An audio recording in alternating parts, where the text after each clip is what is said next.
Welcome to the Motherhood Alliance podcast, the podcast dedicated to empowering moms and families on their health and wellness journey. I'm Brittany Suttner. And I'm Andrea Rinkus. Together, we're here to explore holistic approaches that go beyond conventional medicine. Each week, we dive into topics that matter most to you. Everything from nutrition and mental health to alternative therapies and natural living. And whether you're a new mom navigating the early stages of parenthood or a seasoned pro looking for new ways to support your family's well-being, you're in the right place. Even better, all of our guests are local small business owners who you can actually talk to and work with. You can learn more about today's guest and connect with hundreds of other health and wellness professionals through our informative and easy-to-use directory at motherhoodalliance.com. Before we get started, keep in mind that this podcast is for informational and educational purposes only and is not a substitute for personal healthcare advice. Please consult your healthcare provider before making any changes based on the podcast content. Thank you for joining us on this journey. Are you ready to help your family thrive? Let's get started. Hi, we are Britt and Drea from motherhoodalliance.com, and we are excited to welcome you to a 4-episode series with Megan Fletcher, the owner of Free Bird Healing based out of Waupaca, Wisconsin. Through her business, Megan specializes in supporting women, especially those who have experienced miscarriage, birth trauma, or fertility challenges, by teaching them how to listen to their intuition and how to heal through the somatic healing modality of breath work. Her journey into this work came through her own personal experiences of grief, loss, and ultimately a powerful return to self. Along the way, she discovered that true healing doesn't come solely from medical treatments, but through deep connection with the body and soul. Megan's passion is helping women feel safe, whole, and deeply connected to themselves and their future children. She truly believes that when women heal, they heal generations. When she's not holding space for the incredible women she works with, you'll find her grounding in nature, moving with the rhythms of life, and cherishing time with her husband and their children, her greatest teachers and inspirations. So take a deep breath right now, get settled in, and get ready to learn some wisdom from Megan. Hey everybody, welcome back to the Motherhood Alliance podcast. We're back here with Megan Fletcher from Free Bird Healing. We're so excited to talk to you again, Megan. We had a great conversation in the first episode, just really kind of going over what you do, what intuitive healing is, what somatic healing is. It was really enlightening. And if you guys haven't listened to that episode, definitely go back and listen to it. It was just fantastic. It gave a lot of really great just perspective in any kind of process, any kind of birth process that you might have. Let's talk about, in this episode, we're going to be talking more about miscarriage and birth trauma, which can be definitely a very sensitive topic, but it needs to be talked about. It does. Absolutely. I guess the first question I have for you is, why are you so passionate about supporting women after miscarriage and birth trauma? Yeah, so like we talked about in the first episode, just my childhood was filled with experiences that needed that nurturing and that guidance. And so when I came into motherhood and had my first baby at 21 and had a really relatively good experience, I was like, oh, this is so easy. I don't know why people can't do this. Yeah. Like it just doesn't seem that hard and I'm not that old. And then when I had my next one, we had a home birth and I was like, oh, this was really good. But I was very much like power. I can do this. Like everything is perfect, all the things. And then my next one was a NICU baby. He came at 33 weeks. We had a ton of things happening in our family and my brother had passed away. And energetically, my body was like, I can't keep this baby in any longer. And that was when I realized that this is about more than I can do this. And the energetics were at play. That was when I realized I can't keep this baby in. And so when I was in that situation, I could feel myself holding my child in. And until I surrendered to that, it would have gone to that next step. And so empowering moms to really be in their power through birth. And then through my miscarriage, also felt that same thing of I can hold this in or I can release it. I can let it go. I can let it be the lesson that it needs to be. Let it be the story. Let it be the feeling and feel all the feels and allow all of the things. And that's really where a lot of this work has come from, is my own experience from childhood on. I love that you can speak from experience, that women who come to you really have a great understanding, or they can know that you're there for them. Yeah, you can absolutely. really speak to them. Mm-hmm. So when women go through with miscarriage and birth trauma, what what's the normal support that women get from these experiences? And do you think that kind of treatment is beneficial for them? Yeah, so definitely I differ from a lot of that, just because from what I've heard and the stories that have been told, and then my own story coming in, is that a lot of times we're putting our power onto the other person. We're giving away our power. We're saying, fix me, heal me, I'm broken, I can't do this by myself.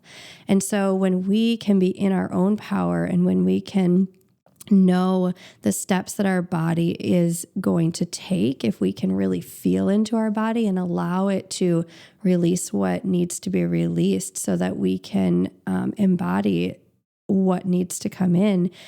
I just think that there's so much more to miscarriage and to birth trauma that we're not seeing, because it's a little bit below the surface.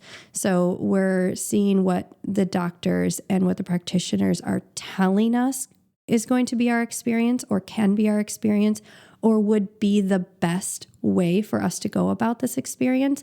But we're not coming back home into our body, running it through our intuition, asking God for support. We're not doing that piece of it. We're saying, okay, I'll sign the papers. Yeah, like just fix me. Yep. Yeah. And so a lot of my work is just around that like sovereignty of motherhood and bringing in that personal power. And even when we're going through a grief, a trauma, whether that be a miscarriage or a birth that just did not go the way you wanted it to, we don't have to do that again. There is so many resources out there. And there's also just coming back home to yourself and saying, this isn't the path that I'm choosing. Yeah, absolutely. What are some signs that trauma from miscarriage or birth is still being held in the body, even years or months or years later? Yeah, this is a good one. So if we're retelling our story in the same way that it happened, when it happened, is always my biggest indicator that we haven't released the guilt, the fear, the shame, all of those big feelings around what happened. And we can be okay with what happened, or we can be not okay with what happened, but it's how we speak of it. It's how we talk about it. And if every time someone comes to you and says, oh, I might be having a miscarriage, you spiral into your miscarriage saga. And that isn't to shame anyone. It's just more of awareness. So gaining awareness around what words are coming out of your mouth, gaining awareness around what stories are rolling around in your head. Because if you're coming into another pregnancy and you have that fear of miscarriage, and you fear and fear and fear, that could be a catalyst for another miscarriage. And it might not be, right? There could be physical reasons, but on the energetic level, at least the level that I work on, I feel like if you know, you know. So if you feel called to this work and you're like, I think there's an energetic block, and maybe you don't have those same words, but you have this awareness of like, I don't think this is physical. I've done all of the physical, and we get to blend the two. Yeah. We get to blend the Western, and we get to use that as part of our process for getting our body prepped and ready. But there's also this energetic piece that we really need to hold on to and hold sacred. Yeah, I would say too, just if somebody's listening to this, reflect on your birth story. How are you thinking about it? I love that you bring that up, because that's absolutely true. So what role does that shame, that kind of guilt that some people have, play into this kind of grief? How do you begin to release that? Yeah, so I think, like we said in the previous episode, we talked about just doing the really simple things, connecting with your body, connecting with nature, getting outside, getting to water, whatever you're feeling like you need to have, not running to the coffee shop, right? Like that's a feeling that you're grasping at. Okay. What is the thing where you can just sit in peace? Where can you start to find some of that peacefulness just wash over you, that gratitude wash over you? And we talked earlier, like, do you see the birds? Can you hear the things? Are there flowers blooming? Like, what is bringing you peace in the now, not worrying about what's going to get me through the day or what's going to get me through the year? Love that. How do you know when the healing process is working for you? And so you talked about how a woman, if she's kind of retelling the story, what would you see that's different, that's showing her that she is making good progress, especially if she does want to get pregnant again and she wants to be able to release kind of that experience from her grasp, give it to the cross essentially. But so how do you know when you're making good progress and maybe you're ready for the next step of trying for another child or something like that? Yeah, I think that's all that deep intuition. So you know you're ready because you know, right? And if those thoughts creep in, you get to say, that's not my experience anymore. That was a past experience. I love every step of my journey, like really getting home to the self-love aspect. And that's one that people are like, oh, self-love, and they roll their eyes, right?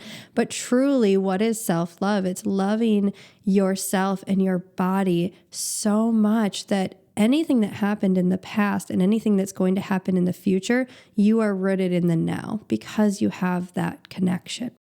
And I know you talk about coming home to the body. Is that kind of what you're talking about? Yeah. Yep. Absolutely. It's a feeling. Like if you guys could see me right now, I use my hands a lot and I use my body a lot. And when you just say the words, like if you could just close your eyes and breathe in and breathe out, and then just feel peace, feel coming home to the body. Like you can almost feel your body kind of settle in, your shoulders drop a little, your jaw kind of loosens. Like it's just that. It's just bringing the breath back into the body and coming home to. I love that.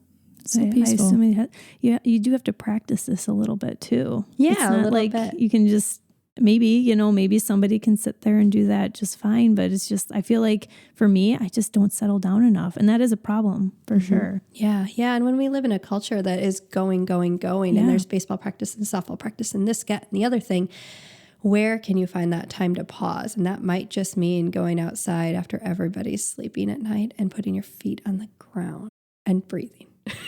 Breathing. How do you know when someone needs support beyond this piece at home, whether it's working with you or even going to some sort of a talk therapy type program? Like some women are going to need extra support.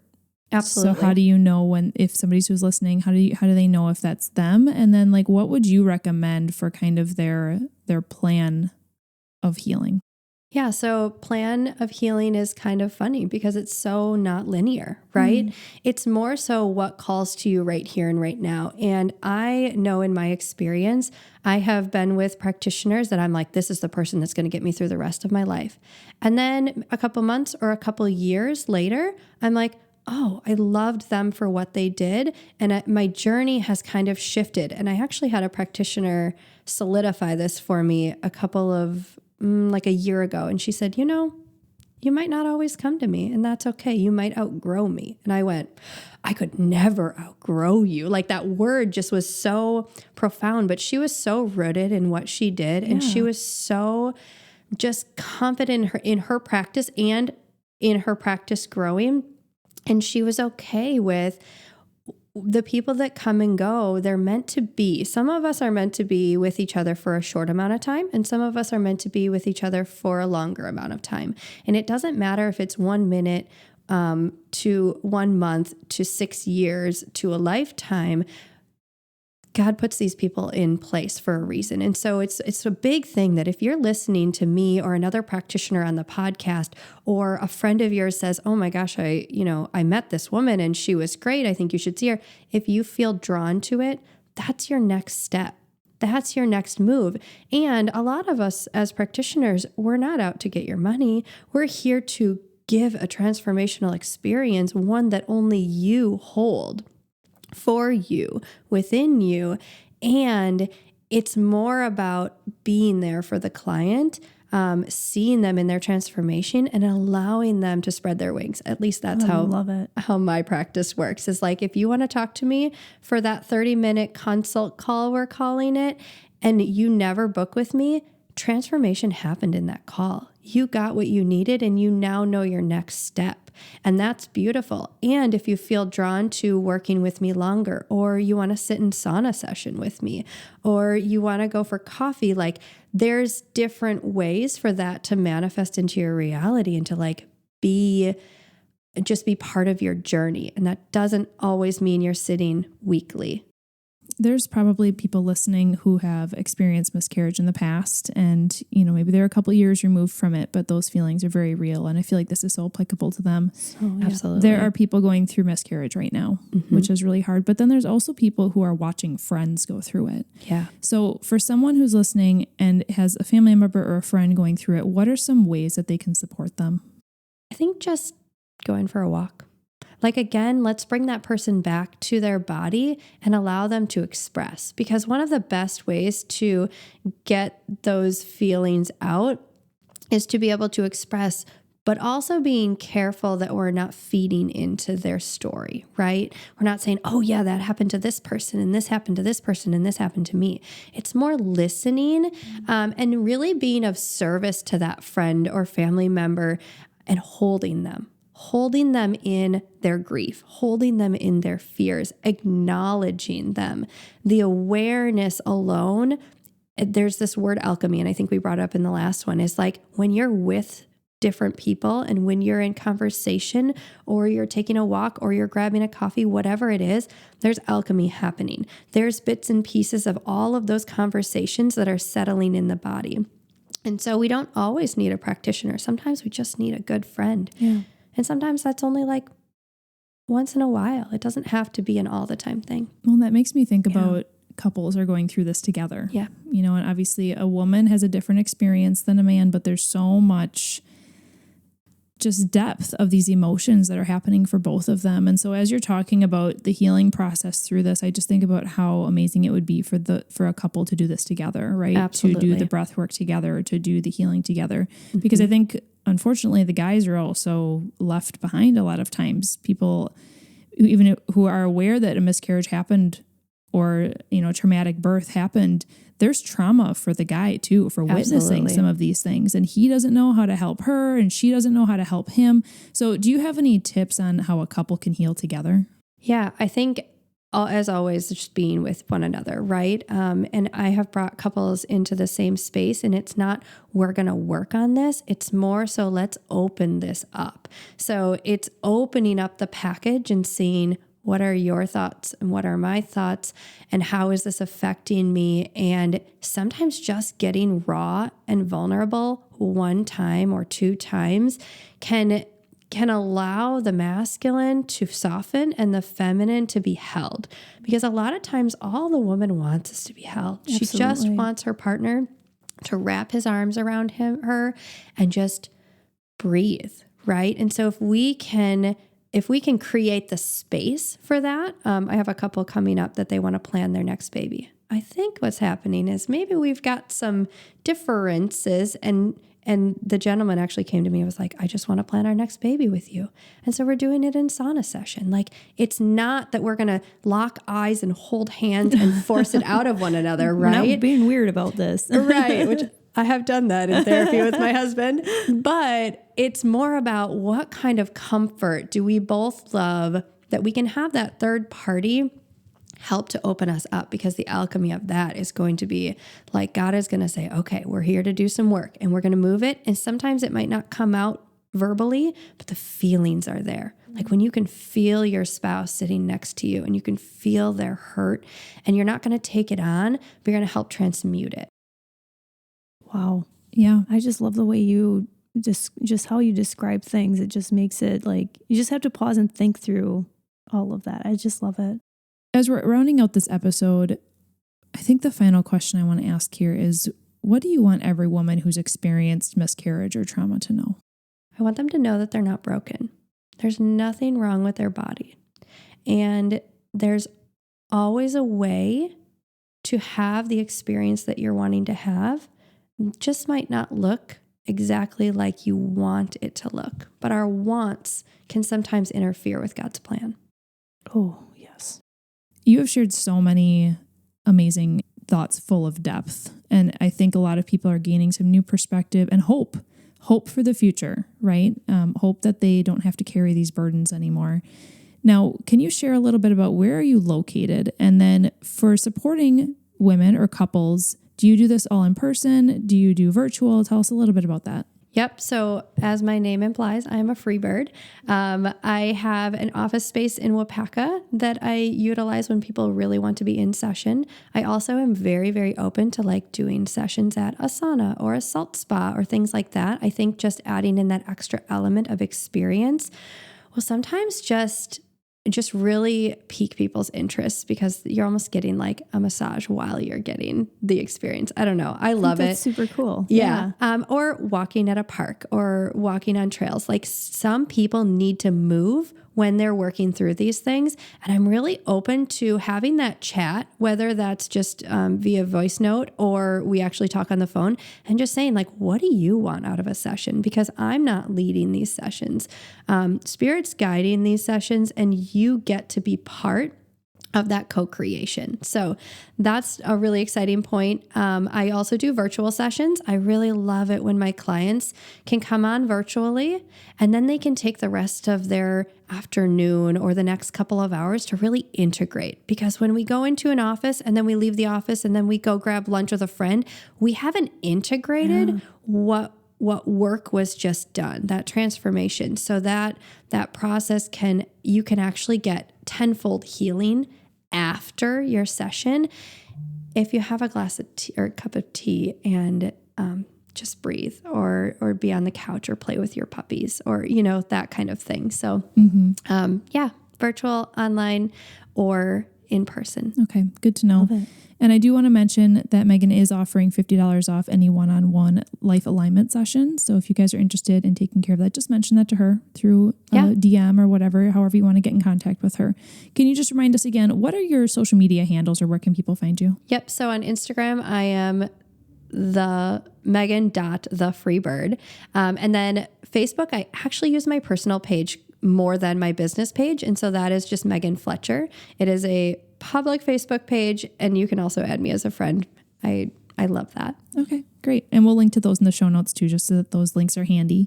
We do have 2 more episodes coming up with Megan that we're really excited about. Episode 3 is going to be for everybody. Again, we're going to be talking about the sacred path to motherhood and how beautiful it is, but also, things like about the pressure women often feel to do more and to be more, and how can your energy and your intuition really guide you from the fertility through conception, through pregnancy, birth, and through postpartum and beyond. So really just diving into all of that is going to be applicable to everyone. And then in episode 4, we're going to be talking to wellness practitioners specifically and how you can use intuition to help your clients get even deeper, not only for yourself, but like helping them to bring it out within their space as well. So stay tuned for those episodes. They are coming up next. If you enjoyed this episode, would you consider leaving a rating or review or sharing it directly with a friend who could benefit from the information? We know that you're a busy mom or caregiver, and our goal is to make your life easier by bringing tips and tricks directly from experts into your earbuds. By sharing this episode with someone you love, you can play a critical role in helping to make their life easier as well. We appreciate your time and thank you for being a part of the Motherhood Alliance family.